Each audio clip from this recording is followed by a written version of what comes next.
Hello friends. आज हम बात करेंगे लॉ ऑफ अट्रैक्शन की एक और टेक्निक के बारे में जो बहुत ही पावरफुल है, जिसे आप अपनी लाइफ की किसी भी सिचुएशन को हील करने के लिए काम में ला सकते हैं।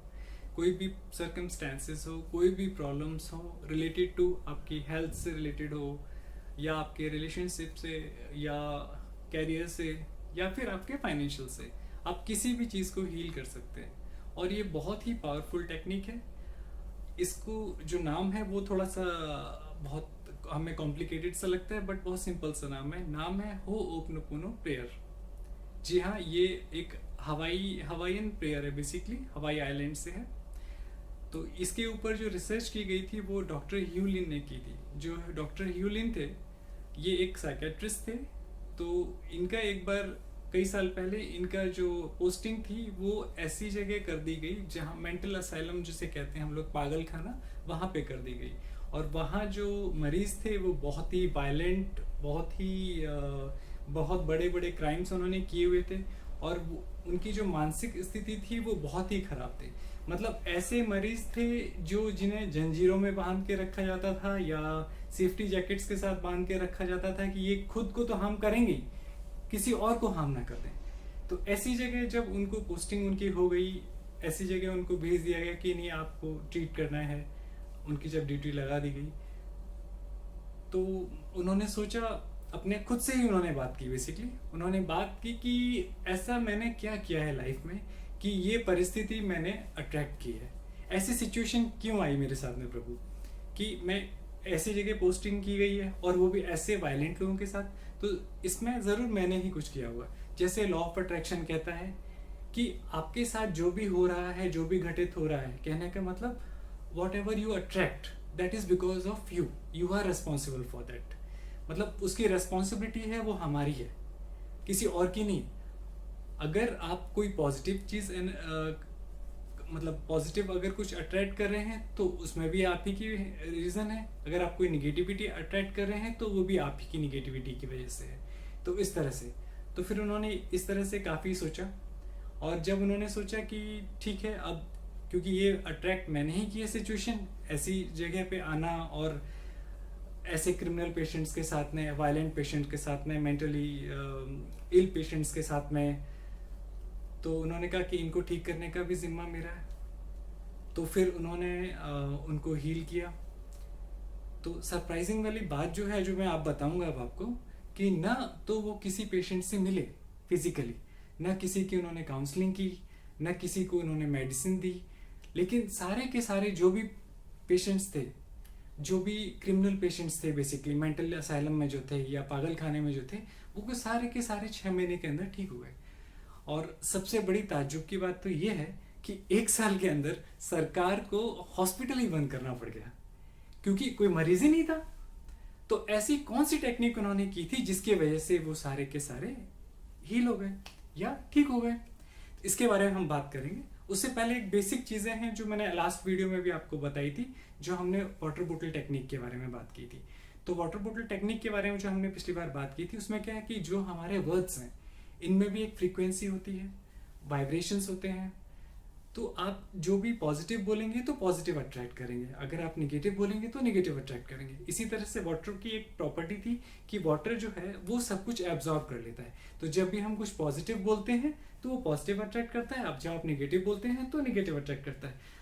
इसकी क्लैरिटी अगर चाहिए तो मेरा लास्ट वीडियो जो आप था वो आप देख लीजिएगा वाटर बोतल टेक्निक के बारे में। मैं इसलिए बता रहा हूँ क्योंकि ये सब कुछ को रिलेटेड ही है, बेसिकली डायरेक्टली इनडायरेक्टली।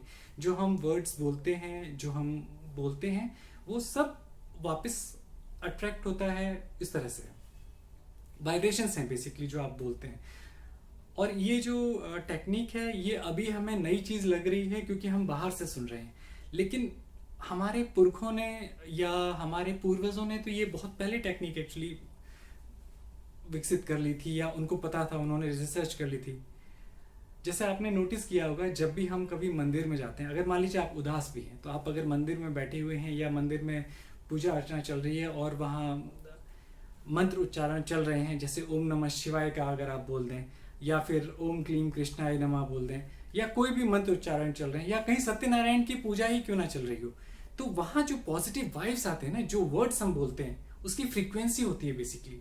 ये चीज़ अब हमें पता चल रही है जो हमें पहले नहीं पता थी, बट हमारे पूर्वजों ने और हमारे जो पुरखों ने है ये काफ़ी पहले ही इन चीज़ों के ऊपर रिसर्च कर रखी थी, जो साइंटिस्ट अब हमें कंफर्म करें कि नहीं, words have those frequency, they have particular vibrations, ये चीज़ें, बट ये हमें पहले से ही पता है बेसिकली। एक और छोटा सा एग्जांपल मैं आपको देता हूँ। जैसे मान लीजिए आप का मूड कभी ठीक नहीं है और सडन से आपने कुछ अच्छा सा गाना सुन लिया, तो आप हैप्पी फील करने लगते हैं, खुश हो जाते हैं आप। ऐसे ही कभी अगर आप सैड गाने सुन लेते हैं तो सैड हो जाते हैं। क्यों? क्योंकि जो वर्ड्स हैं, जो स्वर हैं, बेसिकली वर्ड्स हैं, उनके अंदर वाइब्रेशंस होती हैं, उनके अंदर फ्रीक्वेंसी होती है। अगर पॉजिटिव वाइब्रेशंस होंगे तो पॉजिटिव एनर्जी आएगी बेसिकली, और अगर निगेटिव वाइब्रेशंस होंगे तो निगेटिव एनर्जी आएगी। तो इस तरह से है। तो अब डॉक्टर ह्यूलिन जो थे, तो अब उन्होंने वो क्या करते थे, डेली हॉस्पिटल जाते थे और हॉस्पिटल जाने के बाद में हर एक पेशेंट्स की फाइल उठाते थे और पेशेंट के बारे में पढ़ते थे और उनके बारे में। तो जो डॉक्टर ह्यूलिन ने जो रिसर्च की थी बेसिकली, तो उन्होंने 4 सेंटेंसेस थे जो बहुत पावरफुल है। जैसे हमारे में मंत्र होते हैं, उसी तरह से अंग्रेजी में मंत्र कह लीजिए आप बेसिकली, जिनके अंदर बहुत ही वर्ल्ड के बहुत ही पावरफुल वर्ड्स हैं बेसिकली। जैसे इसमें पहला है I am sorry, please forgive me, thank you, I love you. तो ये 4 सेंटेंसेस हैं basically. I am sorry, please forgive me, thank you, I love you. तो इनकी जो वाइब्रेशंस है वो बहुत ज़्यादा पॉजिटिव वाइब्रेशंस है। अगर मान लीजिए आपके अंदर कोई निगेटिविटी है तो आप इससे ही हील कर सकते हैं। मैं इसके बारे में अपने से रिलेटेड बताऊंगा, क्योंकि ये टेक्निक मैंने अप्लाई की है और बहुत ही अच्छे पॉजिटिव रिजल्ट्स एक्चुअली मैंने पाए हैं। तो वो डेली जाते थे हॉस्पिटल और फाइल्स पढ़ते थे और यही चैंट करते थे, और इसी तरह से उन्होंने सारे चैंट करके, मतलब इतनी पॉजिटिव वाइब्स उन्होंने दे दी कि सभी को उन्होंने हील कर दिया। जब ये टेक्निक मैंने सुनी तो मुझे उतना बिलीव नहीं हुआ, बट क्योंकि ये साइंटिफिकली प्रूवन है तो आई थॉट कि कभी सिचुएशन आएगी तो मैं भी ट्राई करूँगा, बट मैंने किया नहीं एक्चुअली। तो एक बार सिचुएशन ऐसी आई कि मैं अपने नेटिव गया हुआ था, बेसिकली पटना गया हुआ था, और मुझे वहाँ से वापस निकलना था दिल्ली के लिए, और सुबह 4 बजे निकलने का प्लान था। तो देखा दो बच्चे मेरे उस टाइम थे, तो दोनों बच्चों के जो टेम्परेचर बहुत ज़्यादा था, फीवर काफ़ी ज़्यादा तेज़ था उनको। अब उनको फीवर तेज़ था और मेरे पास कोई मेडिसिन वगैरह थी नहीं उस टाइम राइट नाउ, क्योंकि नॉर्मली घर में रहते हैं तो सिरप वगैरह रखते हैं हमेशा इमरजेंसी के लिए, बट वहाँ उस टाइम कुछ था नहीं। तो फिर मुझे अचानक से मेरे जो कोच हैं मितेश सर, उनकी बात अचानक से मुझे याद आई, और ये होनो टेक्निक अचानक से मुझे याद आई। इंदु मैम जो हमेशा बोलती थी कि हाउ ही हील्ड, मतलब वो कैसे हीलिंग कर लेती थी, मतलब सर की या किसी की भी। तो मैंने अपने दोनों बच्चों के ऊपर हाथ रखा एंड मैंने यही 4 sentences, I am sorry, please forgive me, thank you, I love you, भगवान से पहले माफ़ी मांग ली कि ये ज़रूर मेरी ही कुछ गलती है जो मैंने ये चीज़ अट्रैक्ट की है कि मेरे बच्चों की ये सिचुएशन है, प्रभु मुझे माफ़ कर दीजिए, I am sorry, please forgive me, thank you and I love you. इस तरह से मैंने करीब 10 से 15 मिनट चैंट किया होगा, और सरप्राइजिंगली बिना मेडिसिन के बच्चे क्योर हो गए, फीवर नहीं आया। मैं मतलब करीब 20 घंटे की ड्राइव बाई कार में आया और बच्चों को उसके बाद भी फीवर नहीं आया। करीब 3 से 6 महीने ही मान लीजिए अप्रॉक्सीमेटली, कोई फीवर नहीं आया। मतलब ये मेरे लिए ना एक मिरेकल वाली बात हो गई थी कि बेटी मेरी उठी और बोलती पापा आपने क्या वैसा मैजिक किया। I was literally shocked, wife भी शॉक थी कि यार सिर्फ टच किया आपने और हील हो गया।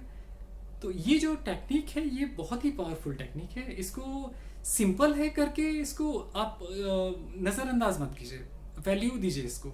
इसलिए मैं कहना चाहता हूँ, जैसे रेकी में होता है कि आप किसी और को भी हील कर सकते हैं, इसमें भी आप किसी को भी हील कर सकते हैं। जैसे हेल्थ से रिलेटेड ही मैं पहले एग्जांपल्स देता हूँ जो मेरे साथ जो हुआ बेसिकली।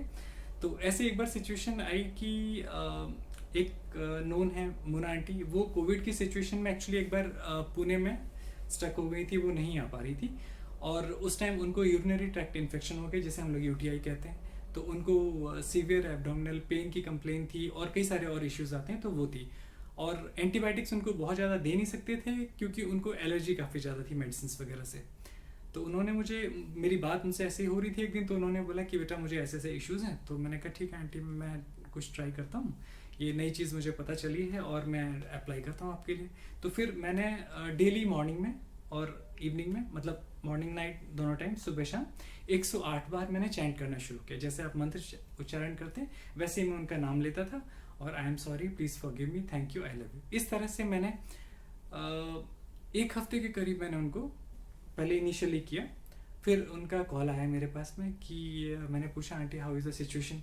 तो उन्होंने बोला बेटा मैं काफ़ी रिकवर कर गई हूँ, I am really very thankful. और बट मैंने ये कंटिन्यू रखा। फिर उन्होंने बोला कि बेटा मेरे बेटा है, ही इज़ इन सिडनी, मैं जानता हूँ personally, he is one of my close friend actually, he is Aditya. तो उनके क्या हुआ कि जो फीमोरल आपकी जो फीमर जो होता है बेसिकली, उसके साथ में लिगामेंट अटैच होता है, वो एक्चुअली थोड़ा सा ना जो लिगामेंट था वो टीयर हो गया था, डीजनरेट होकर टीयर हो गया था, वो रनिंग की वजह से, शायद कुछ गलत पोस्चर माइट भी रहा होगा, तो उसकी वजह से। तो डॉक्टर ने उनको बेड रेस्ट बोल दिया था, और उन्होंने कहा था कि at least for 6 months you should not run. तो उन्होंने फिर मुझे ये सिचुएशन बताई और उन्होंने रिपोर्ट्स भेजी। मैंने कहा अब मुझे ये तो पता था कि लॉ ऑफ अट्रैक्शन वर्क करता है, ये टेक्निक वर्क करती है, भगवान में, परमात्मा में आपका विश्वास होना चाहिए, डेफिनेटली इट विल वर्क। तो मैंने कहा ठीक है aunty, let me try this also. तो मैंने उनके लिए भी करीब 15 से 20 दिन कॉन्स्टेंटली मैंने चैंट करना शुरू कर दिया, सुबह शाम 108 बार उनके लिए भी, मतलब मोना आंटी के लिए भी और उनके बेटे के लिए भी मैंने सुबह शाम चैंट करना शुरू कर दिया।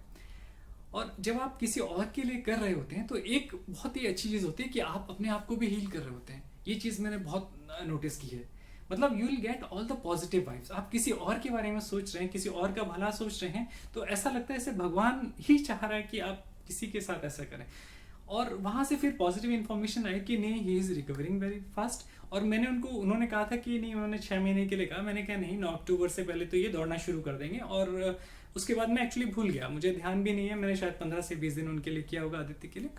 फिर आंटी का ही आया कि बेटा आपने कहा था कि वो 9 अक्टूबर से पहले दौड़ना शुरू कर देगा, तो बेटा वो उसने ऑलरेडी रनिंग स्टार्ट कर दी है। तो डॉक्टर भी सरप्राइज थे कि कैसे वर्क करता है। तो ये टेक्निक जो है वो आप अप्लाई कीजिए, शक मत कीजिए, बस लॉजिक मत लगाइए कैसे होगा क्या होगा, बस ऊपर वाले के ऊपर छोड़ दिए, यूनिवर्स के ऊपर छोड़ दिए, परमात्मा के ऊपर छोड़ दिए, गॉड के ऊपर छोड़ दिए, जो भी आप कहना चाहते हो, अल्लाह कह लो, मतलब जो भी भगवान, जो भी आप प्रभु, जो भी कहते हैं, just have faith and just do it. ये मैं हेल्थ से रिलेटेड। अब कुछ दिन के बाद क्या हुआ कि मुझे पता चला मेरे मम्मी पापा दोनों ही की तबीयत बहुत ज़्यादा, सिचुएशन ख़राब हो गई थी, दोनों को डेंगू हो गया था, और उन लोगों का प्लेटलेट सडन से काफ़ी ज़्यादा नीचे डाउन गिर गया था। तो दोनों को फिर मैं लेके आया नेटिव से, और दोनों को मैंने नोएडा में एडमिट करवाया। तो वहाँ सिचुएशन ये थी कि मम्मी की सिचुएशन थोड़ी सी बेटर थी कंपैरेटिवली, और डैड के जो प्लेटलेट्स थे काफ़ी ज़्यादा फास्ट गिर रहे थे एक्चुअली। तो यही टेक्निक जो हो अपनो पुनः, इसके साथ में एक दो टेक्निक्स और थी जो मैंने अप्लाई की थी, क्योंकि मुझे निगेटिव अंदर से वो निगेटिविटी भी आ रही थी एक्चुअली थोड़ी सी। तो उसको कवर अप करने के लिए एक EFT टेक्निक होती है, इमोशनल फ्रीडम टेक्निक। मैं कोशिश करूँगा कि नेक्स्ट वीडियो या उसके बाद इस टेक्निक के बारे में बताऊँगा। तो इस टेक्निक का भी मैंने यूज़ किया। तो उसमें मैं मॉम डैड के लिए करीब, वो लोग वहाँ 10 डेज़ के अराउंड वहाँ पे एडमिट रहे थे एक्चुअली। और प्लेटलेट थी वो 20,000 नहीं 26,000 के आसपास एक्चुअली डाउनफॉल हो चुकी थी ऑलरेडी, और वो बढ़ नहीं रही थी। तो मैं भी थोड़ा सा घबराया तो था, लेकिन मुझे था डेफिनेटली हो जाएगा। और मैं कॉन्स्टेंटली चैंट कर रहा था, मुझे नहीं पता मैंने कितनी बार वहाँ पे उस टाइम इस सिचुएशन में चैंट किया। और बट हाँ, ऊपर वाले ने सुना, एंड उसका फ़र्क पड़ा। मॉम डैड दोनों ही ठीक हो गए, दोनों ही रिकवर हो गए अच्छे से। तो ये तो बात थी हेल्थ से रिलेटेड, कि आपने ये रेकी की तरह डिस्टिंक्ट हीलिंग भी करती है अगर आप कहीं पे भी हो, क्योंकि आप भी एनर्जी से, आप भी एनर्जी हो और वो भी एनर्जी है, मैं भी एनर्जी हूँ, आप भी एनर्जी हो। तो हाँ, एक दूसरे को आप ऐसे ही हील कर सकते हैं बेसिकली। बट मन आपका साफ होना चाहिए, सच्चे मन से आप कीजिए, डेफिनेटली विल हील। अब बात करते हैं फाइनेंसेस को रिलेटेड।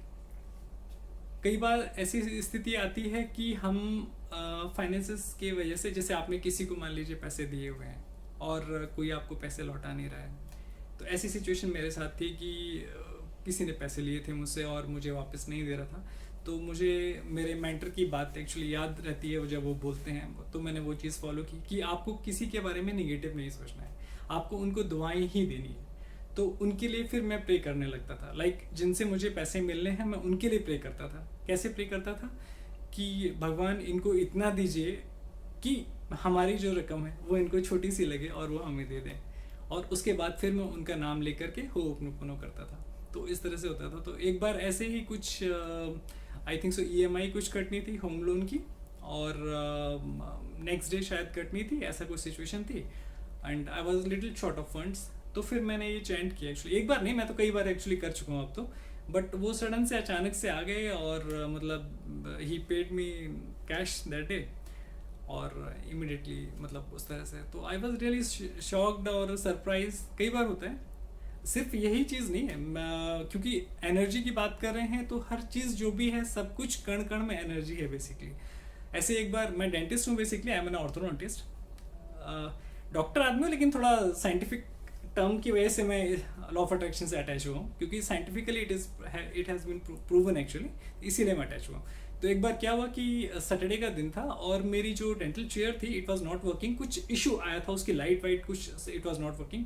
अटेंडेंट ने बोला कि सर मैंने ऑन तो की थी बट कई बार ऑन ऑफ करके देख ली। मैंने कहा एक बार ऑन ऑफ करके देखो यार हो जाएगी। बोला नहीं सर नहीं हो रही, कई बार ट्राई कर ले। मैंने कहा चलो ठीक है तो स्विच ऑफ कर दो। मैंने बोला अब पेशेंट आने में आधे घंटे का टाइम था, so I thought I should try this also, होपोनोपो ऑन दिस ऑल्सो। तो मैंने होपोनोपोज के लिए भी किया, और करीब 10 मिनट के आसपास, 10 से 15 मिनट के आसपास मैंने होपोनोपोनो किया, और सरप्राइजिंगली चेयर मैंने जब ऑन की तो इट स्टार्टेड वर्किंग।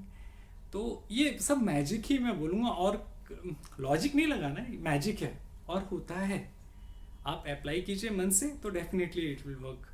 और बहुत सिंपल टेक्निक है, मैं इसके ऊपर वर्कशॉप भी आगे मैं कोशिश करूँगा कि वर्कशॉप स्टार्ट करूँगा, तो I will just intimate you all.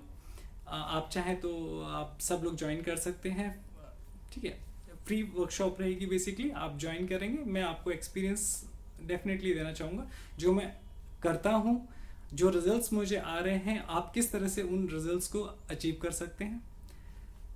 तो अगर आपको मेरा ये जो वीडियो है वो अच्छा लगा हो, इससे आपको कुछ पॉजिटिव नॉलेज मिली हो, तो बाकी लोगों में शेयर कीजिए, इसे सब्सक्राइब कीजिए, बेल आइकन जो है वो ज़रूर प्रेस कीजिएगा, तभी नोटिफिकेशन आपको जाएगा जब भी मैं कुछ नया वीडियो लेके आऊँगा। और डेफिनेटली मैं नया वीडियो लेके अभी जितना जल्दी होगा मैं लेके आऊँगा, क्योंकि जो चीज़ें मैं कर रहा हूँ जिससे मुझे पॉजिटिव एनर्जी मिल रही है, मैं चाहता हूँ आप भी करें और आप भी उन सब चीज़ों को अट्रैक्ट करें जो आप चाहते हैं।